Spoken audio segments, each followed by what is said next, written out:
Ešte jedno video po odsťahovaní doktora Kováča Juliusa s jeho partnerkou pani Vlastou Sedlákovou, ktorá tu bola ako domáca pani.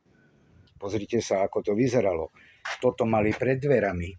Takýto neporiadok. Metla, to nebolo ich hobby. Toto je predsieň.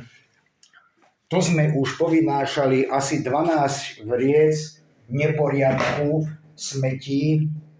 Toto sú ratanové kresielka, ktoré boli krásne nové, takto ich znivočili. Ale nie tým, že na nich sedávali, tým, že na nich škrabali mačky. Neseparoval, len odhadzoval. Toto je kút, kde bola chladnička.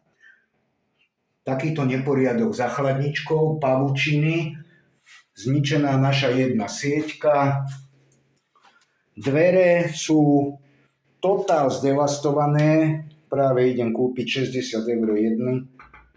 Musím kúpiť nové, to už sa nedá ani opraviť. To je tak zničené, že to už nedá nikto do poriadku.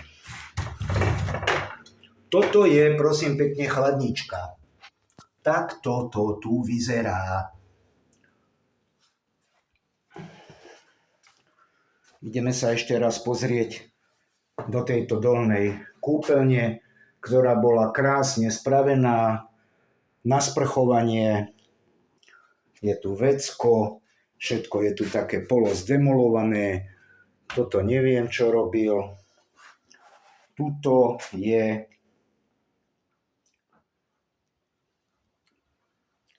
sprchový kút.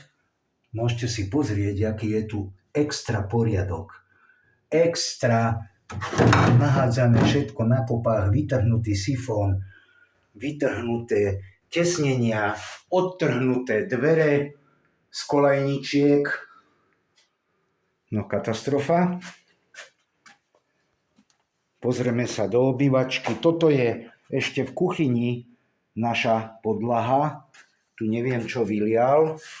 Toto je naša chladnička, ktorá bola de facto skoro nová. Takto to vyzerá v chladničke. A takto to vyzerá za chladničkou a vedľa chladničky. Prosím pekne. Toto je skrinka kuchynská, kuchynskej linky. Takýto poriadok tu bol. Toto sú ďalšie kuchynské skrinky, ktoré sú úplne zdemolované. Doska kuchynskej linky je namoknutá a rozpadnutá. Šporák, ktorý nebol síce nový, ale mal piezoelektrické zapaľovanie a bol úplne funkčný a pekný. No tak toto je výsledok, ktorý sme tu našli po našich nájomníkoch. Toto je úplne zdemolované, odtrhnuté dvierka, ktoré sa nedajú zavrieť. Všetko zničené. Žalúzie zničené, sieťka zničená od mačiek, lampa zničená.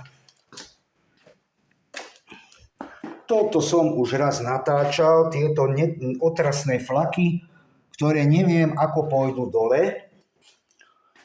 Toto je, prosím pekne, pohľad na izbu, akurát, že sme museli už vypratať aj sedačku, to znamená gauč s 2 fotelami. Tieto stoličky tu boli nastohované, ja som si myslel, že sú tu iba tak odložené, ale oni sú polámané, lebo jemu nebolo nič vzácne. On so všetkým narábal ako s bezcenným haraburdom. Toto je kút, pozrite sa, čo spravil so zásuvkou. On ju rovno vytrhol zo steny. Samozrejme, že tu nie je elektrika, všade musel mať navedené káble.